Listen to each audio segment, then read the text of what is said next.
Aujourd'hui, on fait un sublime nail art à partir d'une French.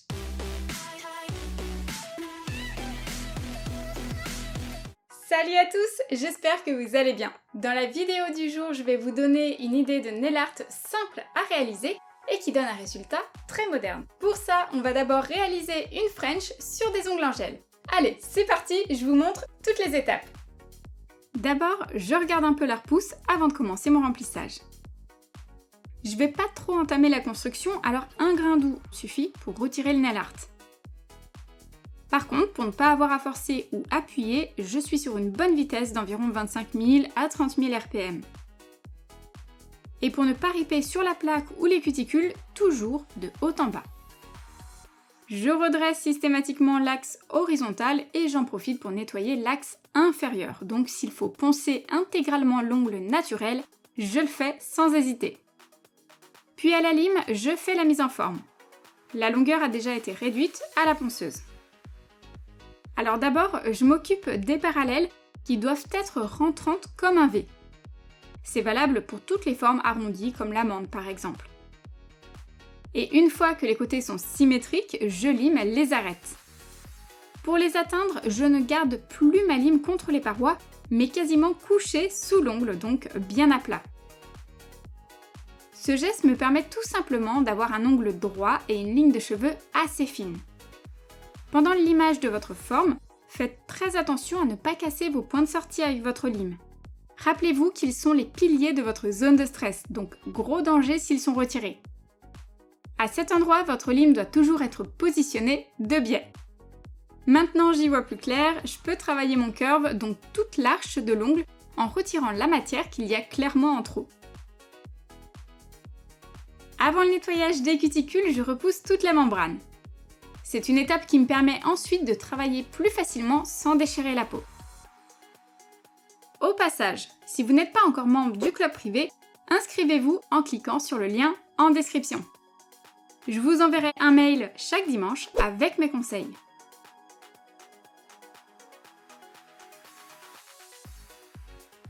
Puis je m'équipe d'un embout flamme en diamant pour relever les peaux mortes. Petit à petit, ça va former un jupon que je n'aurai plus qu'à couper.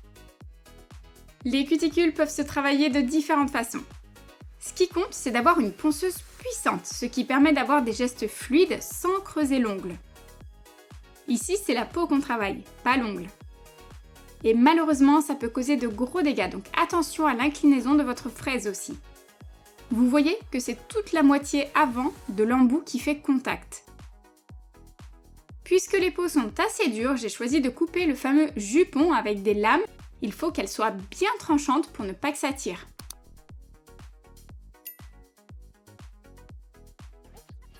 Et pour finir, je gomme les paronicums avec un embout tonneau.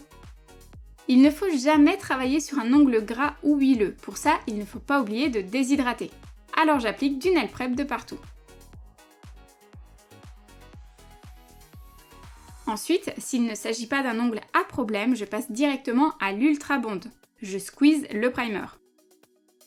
Par contre, ce produit doit être appliqué en toute petite quantité, surtout sur l'ongle naturel et sans toucher la peau. Je commence par ma couche d'adhérence que j'applique en fine couche en étirant les poils du pinceau.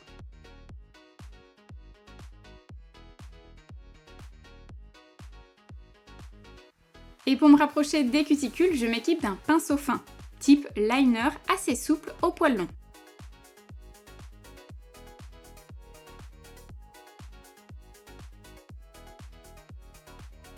Quand ça me convient, je rajoute ma bille de gel qui constitue mon architecture. Pour tous les gels auto-égalisants, la matière se travaille au fil, donc en surface. Et mieux vaut chasser les bulles d'air, sinon elles se verront une fois catalysées. Par sécurité, je vous conseille de catalyser tous vos gels minimum 90 secondes, même si c'est pas en continu. Et même pour les plaques plus larges, méfiez-vous de ne pas prélever trop de matière. C'est l'une des causes de décollement les plus courantes. Et pour ne pas avoir une vilaine dentelle à la repousse, je vous conseille aussi de lisser votre gel ou votre base au pinceau de précision. Ensuite, l'idée c'est de créer le bombé et faire ma construction sans limage. Pour ça, pas le choix, il faut que mon gel se fonde à une sous-couche, donc ne catalysez pas la couche qui va l'accueillir. C'est aussi pour cette raison que le dosage des quantités est hyper important. C'est parfois difficile de prélever suffisamment de matière en une fois avec le format flacon. Alors pour les pouces, généralement, je me resserre une deuxième fois. Comme ça, je contrôle parfaitement les volumes. Les bulles d'air, on les chasse. Quand vous êtes content du résultat, n'attendez pas et catalysez. Si ça chauffe, on ne reste pas dans la lampe, c'est tout. Je dégraisse avant de faire mon nail art, ça m'évite d'avoir à poser un top coat. Et vu que les dessins vont être concentrés sur l'extrémité de l'ongle, je n'insiste pas plus avec mon coton. Pour la French, il me faut un color gel blanc bien opaque, avec ou sans résidu, peu importe. J'en dépose une goutte sur une palette, c'est plus pratique pour me servir rapidement. Je réutilise le même pinceau liner que tout à l'heure, c'est un 2 en 1 vu que les poils font plus d'1 cm de long. Et je commence à tracer une French, en fait j'ai prévu une petite French en toile de fond, elle n'a pas besoin d'être très définie, elle va juste être utile pour faire davantage ressortir discrètement les dessins que je vais ajouter par-dessus. En gros, c'est un petit bonus. Et histoire de ne pas perdre de temps avec la French, je me fais quand même des repères rapides. Plus qu'à tracer et à remplir. Bien sûr, ces repères très utiles ne sont plus du tout les mêmes selon la forme et la longueur. Vu les motifs qu'il va y avoir, il faut quand même que notre French soit assez large. Si on la fait trop fine, ça n'ira pas. Alors, je vous conseille de travailler avec un blanc qui se tienne bien, donc qui ne coule pas. Typiquement, les VSP sont à bannir pour une French rapide et sans bavure. Petite annonce, j'organise un concours exceptionnel. L'un d'entre vous va gagner une journée perfectionnement et apprentissage avec moi à mon domicile. Pour tenter votre chance, il suffit d'aller sur ma page Insta. En plus, il y a plein d'autres lots à gagner. Le tirage au sort aura lieu ce dimanche. Allez, on revient à notre pause. Je termine de peaufiner le sourire et on passe à la couleur. Je vais m'occuper de chaque couleur séparément. Comme ça, je catalyse au fur et à mesure. Mais d'abord, je dépose tous mes VSP sur une palette. C'est plus facile pour m'y retrouver et pour le noir, j'ai sélectionné un color gel pour le tracer. Pour ne pas se louper, mieux vaut être organisé. Alors, dans un premier temps, je dessine toutes mes petites touches de noir sur tous les doigts. Comme ça, j'ai plus besoin d'y revenir. Et ainsi de suite avec chaque couleur. Vous pouvez être créatif et même vous inspirer de motifs déjà existants en les réajustant selon vos envies. Et puis tant que ça n'est pas catalysé, vous pouvez parfaitement essuyer et recommencer. Par contre, pour tout ce qui est ligne fine, équipez-vous d'un pinceau fin et long. Si les poils sont trop courts, ça ne conviendra pas. En revanche, les petits pinceaux sont parfaits pour des motifs précis ou touches de couleur. Là, je travaille essentiellement avec la pointe de mon pinceau.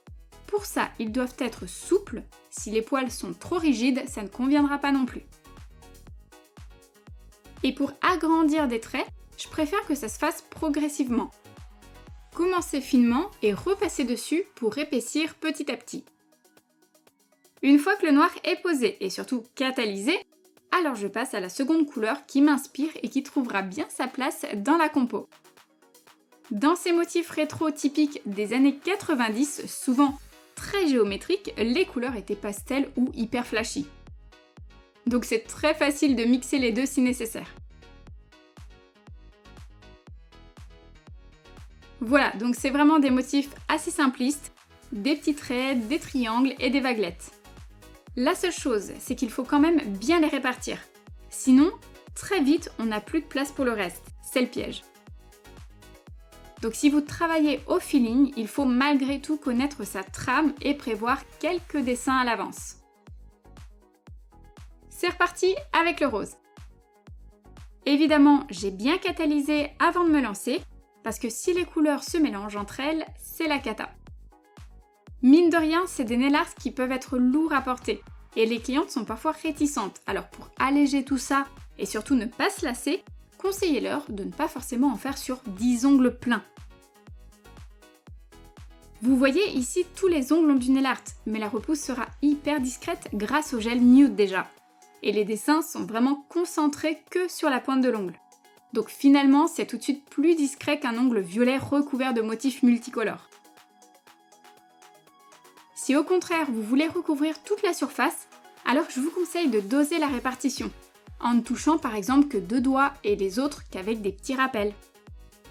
Ça dépend simplement de l'effet recherché et de la longueur sur laquelle vous travaillez aussi. Pour ne pas partir à l'aveuglette, je dessine d'abord mes contours et ensuite seulement je remplis le motif, pas à l'inverse. Et ça me permet de maîtriser aussi la quantité de vernis que je dépose, pour éviter les paquets qui sont difficiles à répartir après.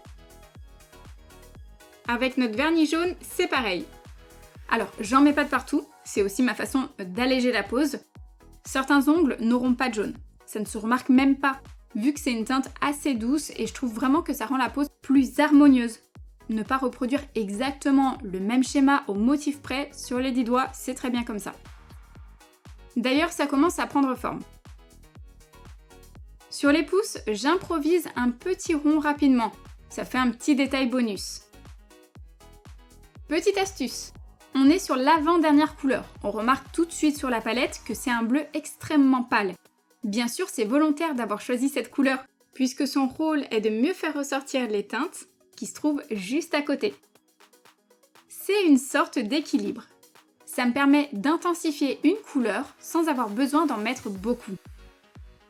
Donc, j'en profite aussi pour ajouter du volume avec des motifs plus audacieux, mais du coup très subtilement, sans surcharger la pose. D'ailleurs, malgré que ce soit un bleu, on s'aperçoit qu'il est encore plus discret que le blanc de la French. En réalité, chaque couleur a une mission particulière. C'est un peu doux, donc on vient chambouler tout ça avec la dernière couleur. C'est un violet brut très basique, hyper courant dans ces années-là. On le retrouvait sur les vêtements, les parures de lit, la vaisselle et même les tapisseries. Alors c'est quand même foncé, pas besoin d'en mettre beaucoup. C'est les détails qui font la différence. Et tout se regroupe, c'est-à-dire que mes premiers traits noirs se lient tout naturellement avec cette couleur. Le contraste est super soft et ça suffit largement. Si on veut du peps, on l'ajoute à la fin. Comme ici. C'est littéralement les derniers coups de pinceau. Si je veux que mon vert pastel ressorte bien, alors il suffit d'un petit contour noir et le tour est joué. C'est carrément une autre dimension. Alors attention de ne pas bouger et de ne pas surcharger les poils du pinceau. C'est terminé, enfin presque. Il ne reste plus qu'à protéger l'ensemble avec du top coat et de correctement catalyser, c'est-à-dire minimum 60 secondes dans une lampe de 45 watts. J'hydrate la peau au pinceau pour ne pas la noyer d'huile à cuticule. Et pour toujours plus de netteté sur le bord libre, je passe un rapide coup de lime. Le but n'est pas de raccourcir ou changer la forme, mais juste d'affiner la ligne de cheveux qui aurait pu s'épaissir à cause de la French ou de la finition par exemple. Et voilà, à partir d'une simple French, on obtient un super nail art. Foncez sur Insta, je viens de publier cette pose. Comme vous pouvez le voir, ce nail art est facile à réaliser.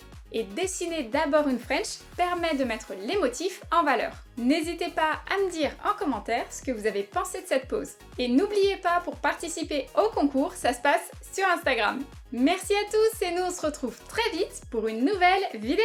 Ciao!